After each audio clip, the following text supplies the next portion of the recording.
What if the thing you've been chasing, happiness, clarity, confidence, wasn't out there waiting for you, but already quietly resting in the palm of your hand? Maybe it doesn't shout. Maybe it's not shiny or dramatic. But maybe it's always been there, hidden in the pauses between your thoughts, the routine of your day, the soft moments you forgot to notice. We spend so much energy sprinting toward more success, more recognition, better English, a better life. It's like trying to outrun your own shadow, thinking fulfillment waits just over the next hill. But what if we've been looking in the wrong direction? Today, Evie's inviting you to slow down and look around, to shift your gaze from what's missing to what's already here. In this episode, we're not just brushing past the word gratitude like a motivational quote on your feed. No, we're going to walk into it, sit with it, understand how being deeply, intentionally thankful for what you already have can quietly, yet powerfully reshape your mindset, your learning, and maybe even your life.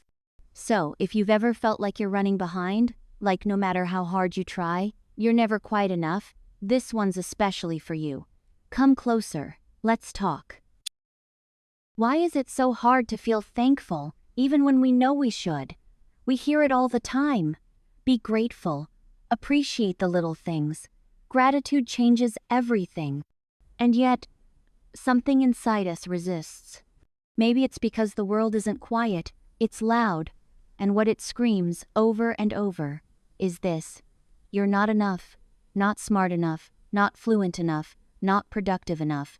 Look around, someone always seems to have more. A better job, a better body, a more exciting life, more perfect English. It's like being caught in a storm of comparisons, soaked in the feeling that something is always missing. And when your eyes are always searching for what's missing, you go blind to what's already here. That's why gratitude isn't just a warm feeling. It's not some magical mood that lands on lucky people. It's a skill. Like learning a language, it needs practice. It takes training. And honestly, it takes courage. Because being thankful means slowing down in a world that's speeding up. It means noticing the breath you just took, the silence between words, the moment your tea finally cooled to the perfect temperature. Most people are too distracted to even try. But not you. You're here, listening, breathing, which means you're already practicing it, whether you realize it or not. Okay, but what does any of this have to do with learning English? I love that question, because the connection, it's deeper than you might think. Gratitude and language learning, they're like dance partners. When you're thankful for your progress, even the slow, quiet kind, you loosen the pressure. You stop gripping the process so tightly. And in that space, something beautiful happens. You actually begin to enjoy the journey. Think about it. When your mind is always racing ahead, I should be better by now, I still make mistakes, why can't I speak like them? What does that create? Frustration, shame, exhaustion. And those feelings? They smother motivation like a heavy blanket. But imagine instead you say to yourself, wow, I just understood that sentence. Or last week I held a real conversation. It wasn't perfect, but I did it. That shift changes everything. Suddenly, you're not failing, you're growing, you're not stuck, you're moving forward. I've worked with learners who see only their mistakes, and others who celebrate their wins. And the difference between them isn't talent, it's mindset. One feels trapped, the other feels free. Gratitude doesn't make you learn less, it keeps you in love with the process. And that's where real, lasting growth begins. Can being thankful actually change your brain, or is that just a nice idea wrapped in pretty words? It's real, and science backs it up. Studies in psychology and neuroscience have shown that consistent gratitude practice can literally rewire how your brain works. It's not just about feeling good, it's about functioning better. Gratitude helps calm the nervous system, reduces anxiety, and boosts your ability to think clearly, focus deeply, and retain information more easily. And for language learners, that's huge. Because when you're anxious, When you're stuck in self-criticism or fear of sounding wrong, your brain shifts into survival mode. Scientists call it fight or flight.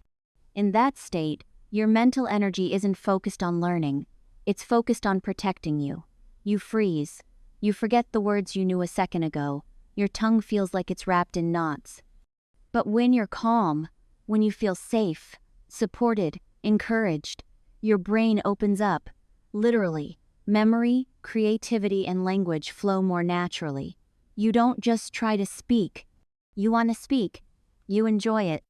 So no, gratitude isn't just a fluffy self-help slogan. It's a neurological advantage. It turns your brain from a battleground into a garden. And in that space, your English doesn't just survive, it thrives.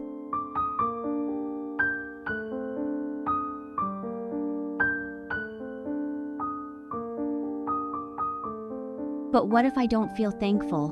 What if I'm stuck, frustrated, tired? Then you're human. And I mean that with all the softness it deserves.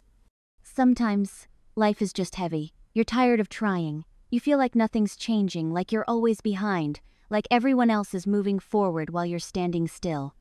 And when someone says, just be grateful, it can feel fake, like a sticker on a broken window. But here's the truth. Gratitude isn't about pretending everything's okay. It's not about forcing a smile when you're hurting. It's about learning to pause, even in the mess. It's about noticing what hasn't left you, even when other things have. It's the quiet awareness that something, no matter how small, is still here. Maybe you woke up this morning. Maybe someone smiled at you. Maybe you understood one sentence of this episode. That counts. That matters. Gratitude starts small. One breath, one blink, one moment of, I'm still here. I'm still trying. You don't have to feel thankful every second. You don't have to write a list or fake positivity. But you can choose to notice, just for a moment. And sometimes, that small choice shifts something big inside. So, does being thankful mean I should just stop trying? Accept things as they are, and stop reaching for more? It's a powerful question, and the answer might surprise you. Gratitude isn't giving up. It's not settling. It's not saying, this is fine, I'll just stay here forever. That's not gratitude, that's resignation. Real gratitude is different. It's fuel. It doesn't kill your ambition. It purifies it. When you grow from a place of appreciation, you're no longer chasing out of fear. You're not trying to prove something or catch up to someone else's highlight reel. You're growing because you want to, not because you have to. That difference changes everything. Think of it like planting a tree. If you hate the soil, curse the sun, scream at the rain, nothing grows. But if you accept the season you're in, if you water what you have, even slowly, something begins to rise. Quietly, strongly. You can be deeply grateful and still deeply driven. You can say, wow, I've come far. And also say, and I'm ready for more. Gratitude doesn't trap you. It sets the ground steady beneath your feet so you can reach higher without falling. Can I be thankful and still want more? Absolutely. That's not a contradiction. It's a kind of harmony. Gratitude doesn't mean you stop dreaming. It just means your dreams stop owning you. You're no longer running because you feel behind. You're walking forward because you're excited about what's ahead. Picture this. You're on a long road, and behind you are all the steps you've already taken, some confident, some shaky, some full of doubt, but they're yours. Gratitude says, look how far I've come. Wanting more says, and I'm not done yet. Together, they keep you balanced, grounded in the now, while still stretching toward the next. You can be grateful for your current level of English, your life, your relationships, and still want to expand, to explore, to grow. In fact, when you begin from a place of gratitude, your goals stop being heavy. They become joyful. So yes, be thankful, and yes, keep going. These two things don't fight each other. They hold hands. How do I start practicing gratitude if I've never really done it before? Great question. Because starting something new, especially something that feels emotional or unfamiliar, can feel awkward at first. And that's okay. You don't need to journal for an hour or write a perfect list of blessings. You don't need incense or a mountain view. You just need one moment, one breath, one small noticing. Maybe it's your first sip of coffee in the morning, the way sunlight lands on your table, a friend's message, or even this, right now, your ability to understand these words in English. That's something. Try asking yourself once a day, what went well today? Or, what's one thing I'm thankful for right now?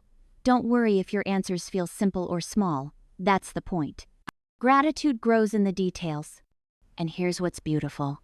When you do this consistently, your brain learns to look for the good. Slowly, your mind shifts. You start noticing more. And with that awareness, something quiet and powerful begins to bloom. And guess what? Your English improves too, not because you're forcing it, but because your mind becomes calmer, more open, more curious. Gratitude clears the noise and lets the learning land. It's not magic, but it feels like it.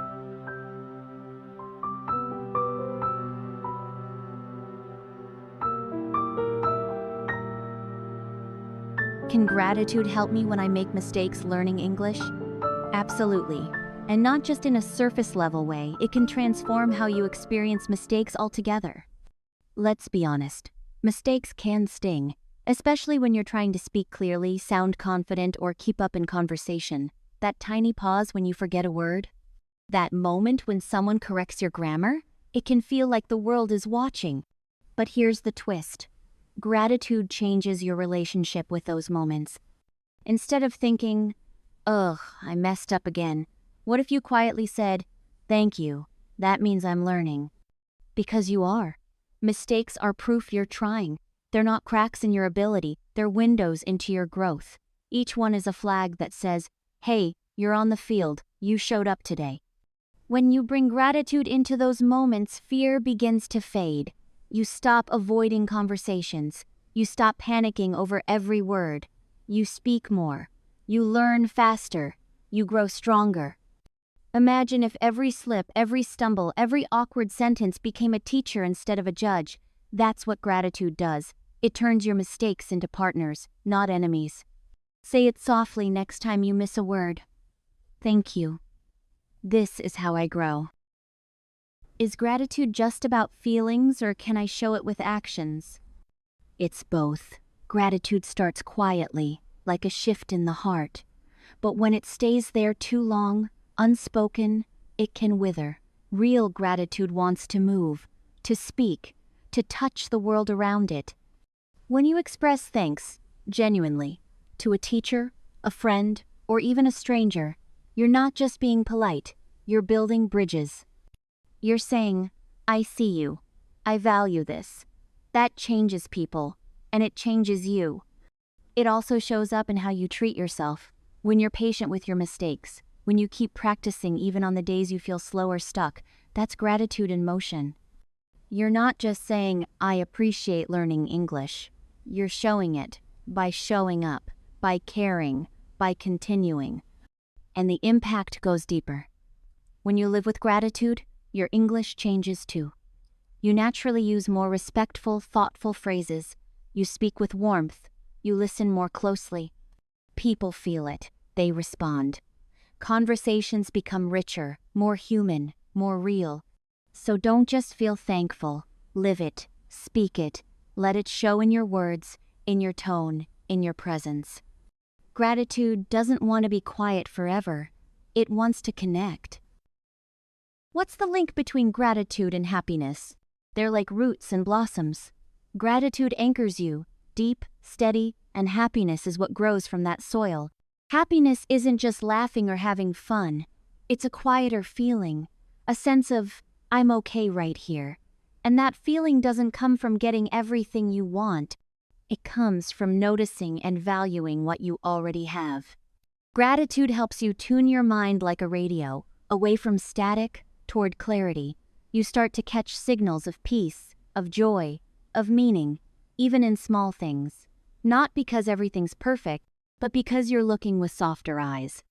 And for language learners, happiness isn't a bonus, it's essential.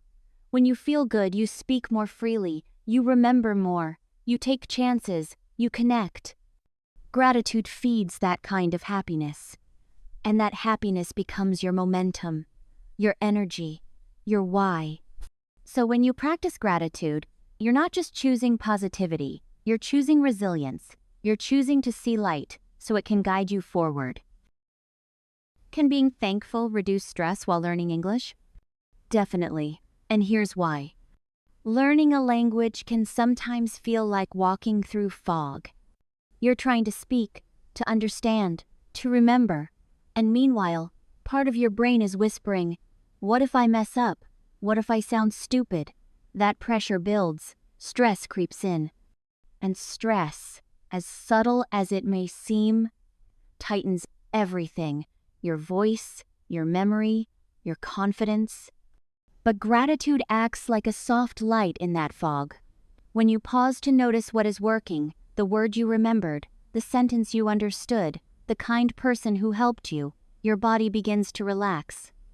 Your brain shifts gears, stepping out of threat mode and into learning mode. Cortisol, the stress hormone, goes down, clarity comes back, your mind opens. Gratitude doesn't erase the challenge. It just reminds you that you're not failing, you're progressing. And that quiet reminder soothes the panic, slows the breath, and gives you space to keep going. So the next time you feel stuck, try this. Take one breath, name one thing that's working, and let that be your starting point. Not from pressure, not from fear, from peace.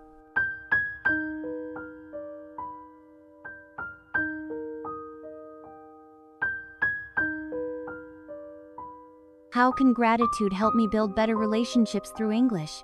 That's such a beautiful question, because at its heart, language isn't just grammar and vocabulary. It's connection. It's the bridge between your inner world and someone else's. When you practice gratitude, you start noticing people more deeply. You listen with warmth. You speak with care. You begin to appreciate not just what's said, but who's saying it. And that makes all the difference. Imagine you're talking with someone in English. Instead of worrying about sounding perfect, you focus on the moment, on being present, on enjoying the exchange. You smile. You say, "Thank you for sharing that," or "I appreciate your help." Those words may seem simple, but they carry weight. They build trust.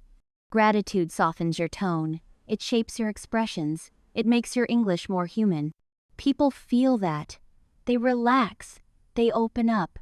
And suddenly, it's not just a language lesson. It's a real connection. So don't underestimate the power of kindness in your conversations. A sincere thank you, a gentle compliment, a moment of shared laughter. That's where fluency comes alive, not just in your words, but in your heart. What if my life feels hard and I can't find anything to be thankful for? That feeling is real, and it deserves tenderness, not a quick fix. Sometimes life doesn't feel like a lesson. It feels like a weight. You're tired. You're overwhelmed. Maybe nothing seems to be working. And in that space, the idea of gratitude can feel distant, even impossible, like someone telling you to look for stars during a thunderstorm. But gratitude doesn't ask you to pretend the storm isn't there. It just gently asks, is there one spark of light still flickering? Maybe it's the air in your lungs, the way a stranger held the door, a memory that still warms you, the fact that you press play on this episode, hoping, even a little, that something here might help. Sometimes gratitude doesn't start with joy. It starts with survival. It starts with, "I'm still here." And from that tiny truth, strength begins to build, quietly, like a seed in winter, waiting for spring. You don't need to feel grateful for everything, but if you can find one small thing, one breath, one kindness, one effort, you've found a beginning. Gratitude doesn't erase the dark, but it can help you carry the light. Can gratitude improve my confidence speaking English?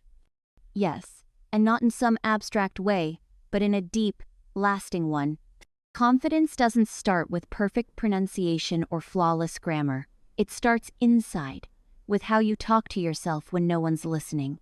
And that's where gratitude steps in. When you're thankful for your effort, for the hours you've studied, the courage it takes to try, the progress you have made, you start to shift your inner voice.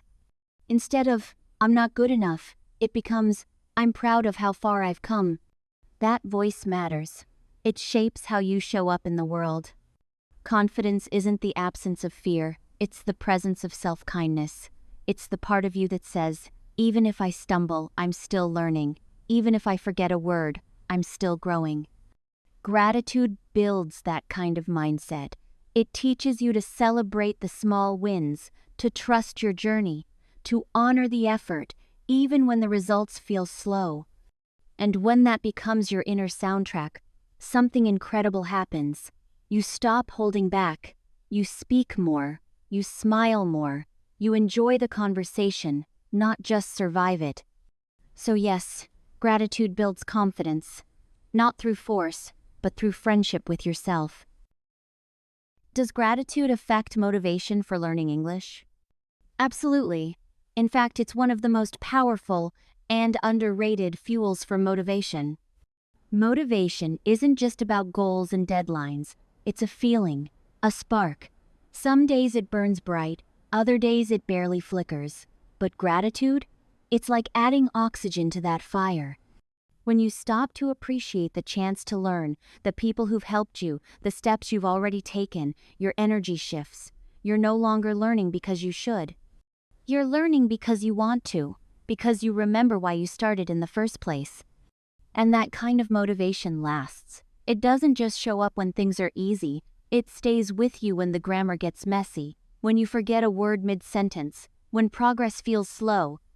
Gratitude turns learning from a chore into a choice, a joy, a daily act of self-respect. So the next time you feel like giving up, try this. Pause and ask, what part of this journey am I grateful for? It might be something tiny, but that tiny thing can be enough to keep you moving. Not because you have to, because you get to.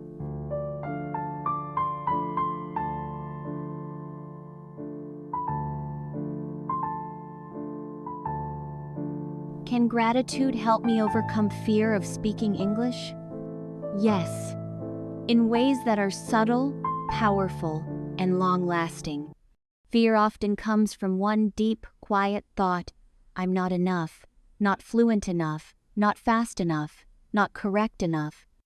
That thought sneaks in and makes your voice tremble, your mind go blank, your courage shrink. But gratitude gently rewrites that story. Instead of seeing each conversation as a test, you start to see it as a gift, a chance to try, to express, to grow. You begin to thank the moment, not fear it. Even if your grammar isn't perfect, even if your accent is strong, you can say to yourself, I'm thankful I spoke today. I showed up. That shift quiets the self-doubt and amplifies your presence. Gratitude also helps you stop obsessing over being flawless. It reminds you that progress is more important than perfection, and when that truth settles in, the fear begins to fade. Your voice gets steadier. Your smile comes easier. You start to enjoy speaking, not just endure it. So yes, gratitude can melt fear, not all at once, but breath by breath, until your voice doesn't just speak English, it carries your courage. How can I remind myself to be thankful every day? Life moves fast. Deadlines, distractions, notifications. It's easy to forget the quiet things. That's why building small, intentional habits matters. You don't need a perfect morning routine or a gratitude journal with gold trim. Just something real, repeatable, yours. Maybe it's a sticky note on your mirror that says, what went well today? Maybe it's a daily reminder on your phone that pings, one thing you're thankful for, go. Maybe it's whispering thank you as you make your tea or brush your teeth. Tiny moments, simple rituals. That's how gratitude becomes part of your mental rhythm, like background music, playing softly beneath your day. And the more you practice, the more your brain starts to look for the good, without being asked. You notice more, you appreciate more, you live more fully. This mindset isn't loud or flashy, but it's powerful, and it carries into everything, including your English learning. So, find a way to anchor it. A touchstone, a sentence, a breath, something that reminds you. there is always something worth noticing. Can gratitude help me deal with criticism when learning English? Yes, and it can completely change how you receive it. Criticism can feel sharp. Even when it's meant to help, it can hit like a cold wind, unexpected, uncomfortable, personal. You hear a correction and suddenly your mind spirals, I messed up again. I'll never get this right. But gratitude offers you a different lens. Instead of seeing feedback as failure, you begin to see it as a gift. Someone took the time to notice, to guide, to help you grow. That shift doesn't just protect your ego, it opens your heart. Imagine saying, even quietly, "Thank you for helping me see this." It turns defensiveness into curiosity. It turns mistakes into momentum. And that's where the real learning happens, not in perfect sentences, but in brave, humble adjustments. So the next time someone corrects your English, pause. Breathe. Let gratitude speak before insecurity does. Because when you meet criticism with appreciation, you don't shrink, you rise. What's one simple gratitude practice I can start right now? Here it is. Ready? Take a slow, deep breath. Feel it fill your chest. Let it go gently. Now think of one thing, just one, that you're thankful for in this moment. It doesn't have to be big. It doesn't even have to be easy. Maybe it's this quiet space. Maybe it's the fact that you're still trying. Maybe it's your ability to understand what you're hearing right now.